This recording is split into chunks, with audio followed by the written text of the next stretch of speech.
میاں نواز شریف کے خاندان کے افراد اور باقی ان پر یہ جو اپنی پٹیشن داخل کی ہے، جو اپنا ریفرنس بھیجا ہے، اس میں آپ کو کتنی کامیابی نظر آ رہی ہے؟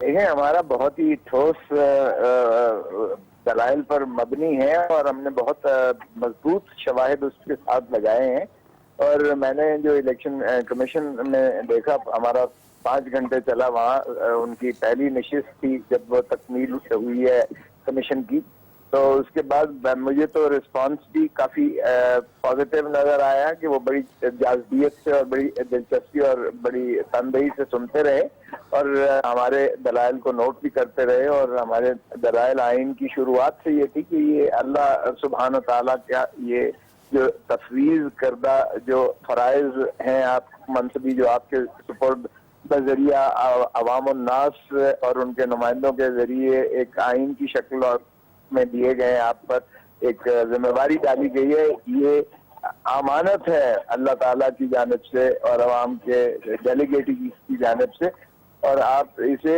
امین بن کر ہی اسے نبھائیں اور آئین اور قانون کے مطابق اس کا فیصلہ کیجیے گا۔ ساری قوم آپ پر جو ہے نظریں جمائی ہوئی ہے۔ کھوسا صاحب، کتنی دیر میں نظر آتا ہے کہ یہ فیصلہ آ جائے گا؟ کتنا وقت آپ کے خیال میں لگے گا اس میں؟ دیکھیے اس کی سنجیدگی کو دیکھتے ہوئے اور اس کی اہمیت کو دیکھتے ہوئے کہ آپ وزیر اعظم، وزیر اعلیٰ، وزیر خزانہ اور داماد اور فرزند کو کے خلاف ان کو جو ہے آپ نااہل قرار دینے جا رہے ہیں، تو یقیناً اس کی پر وقت تو لگے گا۔ ہماری جانب سے تو شاید وقت 1-2 پیشیوں پر ہم تکمیل اپنی مکمل کر لیں دلائل، لیکن ظاہر ہے کہ دوسری اللہ تعالیٰ نے شیطان کو بھی موقع دیا تھا، اور یقیناً ان کو بھی حق ہے کہ وہ اپنے جو ہے اس کی تردید یا تکذیب کر سکیں، تو ان کو موقع ملے گا۔ وہ کتنا ٹائم دیتے ہیں، ہمیشہ ایسا ہی ہوتا ہے کہ کھینچتی ہے دوسرا فریق جو ہے، ڈیفینسو جو ہوتا ہے وہ ہمیشہ اس کو طوالت دینے کی کوشش کرتا ہے۔ اچھا کون صاحب، ایک تو یہ میدان ہے، دوسرا میدان تحریک انصاف لگانے جا رہی ہے اور طاہر القادری صاحب، تو کیا کہیں پر یہ امکان موجود ہے کہ پاکستان پیپلز پارٹی بھی پبلک کو لے کے، اپنے کارکنوں کو لے کے، ان کی یہ جو عوامی تحریک ہے اس میں شامل ہو جائے، یعنی عوامی جو وہ کر رہے ہیں احتجاج، اس کا حصہ بن جائے؟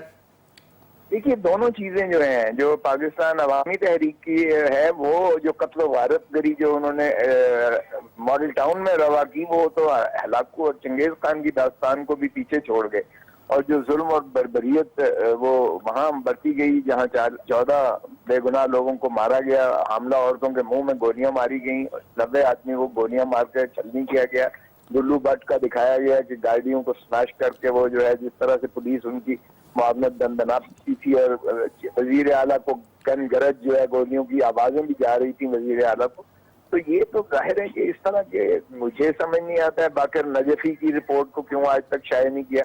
اب جن کو جیلوں میں ہونا چاہیے تھا وہ وزیر اعلیٰ، خادم اعلیٰ بھی بنے بیٹھے ہیں اور وہ وزیر قانون بھی بنے بیٹھے ہیں، تو یہ دیکھیں اللہ تعالیٰ نے بھی کہا میں نے ان قوموں کو برباد کر دیا جنہوں نے طاقتور کا تو محاسبہ نہ کیا اور ایک مفلس اور خود صاحب، آپ عوامی طور پہ احتجاج میں شریک ہوں گے ان کے ساتھ؟ آپ کے کارکن، آپ کے جماعت عوام جو ہے یہ دونوں پارٹیوں کے ساتھ، کہ نہیں ابھی آپ انتظار کریں گے؟ نہیں، ہم انتظار کوئی نہیں کر رہے، ہم اپنے طریقے سے دیکھیں اگر تو متفقہ فیصلہ، کیونکہ ہم تو ہماری خواہش ہے کہ سارے متحد ہو کر دونوں ایشوز پر، پاناما لیک پر بھی ہم سمجھتے ہیں کہ دھرتی ماں کو جس طرح لوٹا گیا ہے اس کا کوئی جواز نہیں ہے اور اس کا حساب قوم مانگتی ہے اور وہ ہر قیمت پر ہم لیں گے، اور یہ ماڈل ٹاؤن والا بھی سانحہ یہ ایسا نہیں ہے کہ جس کو آپ درگزر کر دیں، سو دونوں ایشوز پر ہم بالکل ان کے ساتھ ہیں، لیکن ہمارا طریقہ یہ ہے کہ یا تو متحد آپ ایک فیصلہ کیجئے گا کہ آپ نے کس انداز سے کرنا ہے، سو انداز اپنا اپنا چونکہ پارٹیز لے کر چل رہی ہیں، کسی سٹیج پر بھی یہ اکٹھی ہو سکتی ہیں۔ بہت شکریہ کھوسا صاحب آپ کا۔ مولانا صاحب، کھوسا صاحب نے بھی یہی ذکر کیا کہ حمایت تو وہ کر رہے ہیں ان کے موقف کی، لیکن سولو فلائٹ لینے کے اس وقت موڈ میں لگ رہے ہیں، تو آپ کو کیا لگتا ہے کہ سولو فلائٹ کا حکومت کو فائدہ اور اپوزیشن کو نقصان نہیں ہوگا؟ میرا خیال ہے خان صاحب نے جلد بازی کی ہے، اچھا، اور انہوں نے اعلان کر دیا، باقی جماعتوں کو اعتماد میں نہیں لیا، ہر بار کی طرح اس بار بھی جلد بازی کر گئے ہیں۔ اور میرا خیال ہے کہ اسی لیے باقی جماعتیں تھوڑی سی محتاط ہیں، اور پیپلز پارٹی اس لیے زیادہ محتاط ہے کہ پیپلز پارٹی کبھی نہیں چاہے گی کہ اگر خدا نخواستہ نظام جو ہے جمہوریت ڈی ریل ہو جاتی ہے. پیپلز پارٹی یہ الزام کبھی اپنے سر نہیں لینا چاہے گی, اور پیپلز پارٹی کا اس میں نقصان ہے. اس ملک کے اندر یہ بات ماننی پڑے گی کہ پیپلز پارٹی ایک واحد جماعت ہے جس نے مارشل لاء کے خلاف بھرپور انداز سے جدوجہد کی ہے, مار کھائی ہے, اور مسلم لیگ کے بھی چند لوگ ہیں لیکن وہ چند ہیں, لیکن پیپلز پارٹی بطور جماعت کے ہے. تو اس لیے یہ نہیں چاہیں گے کہ بالکل ہی سارا نظام تلٹ پلٹ ہو جائے. موسم ہم نے دیکھا کہ عید سے پہلے بھی بڑی باتیں ہو رہی تھی کہ سڑکوں پہ آئیں گے, دھرنے دیں گے, رائے بینڈ کے باہر جمع ہوں گے, لیکن کچھ بھی نہیں ہوا. اب جو اس احتجاج کی بات ہو رہی ہے, کیا اس پہ بھی عمل ہو سکے گا یا پھر یہ تحریک رخصتی نہیں بن سکے گی, یہ میں آپ کو بتا دوں. اچھا, کوئی اور وجہ بن جائے مستقبل میں, ابھی قریب میں تو نظر نہیں آتی ہے. یہ دونوں تحریک یہ دونوں, ہاں, لیکن میرا خیال ہے کہ اس میں حکومت کو ایک واضح موقع دینا, بات کرنی چاہیے طاہر القادری صاحب سے بھی. انہیں کہنا چاہیے کہ جناب سیاست ایک طرف رکھیں, آئیے شواہد کی بنیاد پہ, حقیقت کی بنیاد پہ جو بھی مجرم ہے, کوئی وزیر ہے, کوئی وزیر اعلیٰ ہے, کوئی پولیس افسر ہے, کوئی اور ہے, جو بھی مجرم ہے, آخر یہ انسان قتل ہوئے ہیں, انسانوں کا قتل ہوا ہے, مرغی کے بچے نہیں ہیں, کبوتر کے بچے نہیں ہیں. ان کے خون کا حساب تو جو ہے وہ دینا ہی ہے. آئیڈیلی ہونا تو چاہیے مولانا صاحب, لیکن آپ کو لگتا ہے کہ حکومت ایسی کو آفر کرے گی؟ کرنی چاہیے. اور طاہر القادری صاحب کو بھی چاہیے کہ انہوں نے جو ساری کابینہ رگڑ دی, ان لوگوں کو بھی رگڑ دیا جن کا واسطہ ہی کوئی نہیں ہے, ان کو بھی چاہیے کہ وہ اس پر سنجیدگی سے سوچیں کہ اس خون پہ سیاست کی بجائے اس خون کا جو مجرم ہے اس کو کیسے پکڑنا ہے, اس کو کیسے کافر کردار تک پہنچانا. ٹھیک ہے, ڈاکٹر یاسمین راشد صاحب نے بھی ہمیں جوائن کیا ہے, جو کہ دوسرا ریفرنس انہوں نے پی ٹی آئی کی طرف سے الیکشن کمیشن میں جمع کرایا. ڈاکٹر صاحب السلام علیکم. جی السلام علیکم. جی ڈاکٹر صاحب, کل آپ لوگ گئے, ابھی لطیف کھوسر صاحب بتا رہے تھے تفصیل کل کی جو ہے الیکشن کمیشن میں, تو آپ کتنی پر امید ہیں کہ یہ جو آپ نے ریفرنس داخل کیے ہیں اس سے, اور کتنی جلدی یہ ممکن ہوگا کہ کوئی اس کا نتیجہ سامنے آ جائے؟ اور پھر اگلی بات کہ اگر الیکشن کمیشن یا متعلقہ ادارے کہتے ہیں کہ نہیں میاں صاحب پہ کوئی حرف نہیں آتا, تو کیا پھر بھی آپ کی احتجاجی تاریخ جاری رہے گی یا پھر آپ انتظار کریں گے 2018 کا؟ دیکھیے جی, اہم چیز ہے کہ جو میں نے ریفرنس وہاں دائر کیا ہے اس کے بارے میں کوئی شک نہیں ہونا چاہیے, فار اے سمپل ریزن کہ نمبر 1, جس بیسس سے میں نے دائر کیا وہ پاناما لیک سے. پاناما لیک سے بیسکلی ہیک ڈاکیومنٹس ہیں by an international consortium of journalist جنہوں نے اوتھینٹک کاغذ جو ان کے پیپرز تھے وہ نکالے. اس کے through it has been proved کہ مریم نواز جو ہے وہ اونر ہیں نیسکول کی, and she is the civil beneficiary of it. اب مقصد یہ ہے کہ نواز شریف صاحب نے بیٹی کو اپنا ڈیپینڈنٹ شو کیا ہوا ہے کاغذوں کے. یہ تو ڈاکٹر صاحب سب کچھ معلوم ہے, میرا سوال یہ ہے کہ آپ میں آپ کو اس کا ایک جواب دیتی ہوں, آپ سمپل بات سنیں. اگر کیمرون نے آ کے اپنے پارلیمنٹ کے سامنے اس کی صفائی پیش کی ہے, اس کا مطلب ہے وہ ڈاکیومنٹ سچے تھے تو تبھی کیمرون نے آ کے صفائی پیش کی. اگر آئس لینڈ کے پرائم منسٹر نے ریزائن کر دیا تو اس کا مطلب ہے ڈاکیومنٹ سچے تھے تو تبھی آئس لینڈ کے پرائم منسٹر نے ریزائن کر دیا. تو یہ تو نہیں ہو سکتا نا کہ نواز شریف کے جو ڈاکیومنٹس ان میں کچھ جھوٹ ہوگا. Basically they are true documents and they carry correct information. اگر دیکھیں انسان لاجیکلی بات کر سکتا ہے نا کہ جی اگر یہ دو پاور جو ہیں, اگر انگلینڈ جیسا پاور, اس کا پرائم منسٹر نے آ کے صفائی پیش کی تو after all those documents proved کہ اس کے باپ کی آف شور کمپنی تھی اور اس کے اس پہ حصہ تھا. That is why he came and said it. Why will Nawaz Sharif not come and prove it? Nawaz Sharif صاحب تو یہ بات ایکنالج کرنے کو تیار نہیں ہے, یا تو یہ کہہ دیں کہ بیٹی میرے پر ڈیپینڈنٹ نہیں ہے. اگر بیٹی ان پہ ڈیپینڈنٹ نہیں ہے تو پھر تو مسئلہ ختم ہو جاتا ہے, لیکن انہوں نے تو اپنے کاغذوں کے اندر بیٹی کو ڈیپینڈنٹ شو کیا ہوا ہے. اگر بیٹی ڈیپینڈنٹ ہے تو پھر ان کو یہ پروو کرنا پڑے گا کہ یہ جو نیکسٹ کال ہے یہ ان کی بیٹی کی کمپنی نہیں ہے, ورنہ وہ جھوٹے ثابت ہوں گے. بہت شکریہ ڈاکٹر صاحب. ناظرین آپ کو سنیے, حکومت کے لیے مولانا صاحب چیلنجز تو موجود ہیں, اب دیکھنا ہے کہ حکومت طاقت سے ان کا مقابلہ کرتی ہے یا پھر افہام و تفہیم سے. اس پر دیگر اہم ایشوز پر بات ہوگی ایک بریک کے بعد.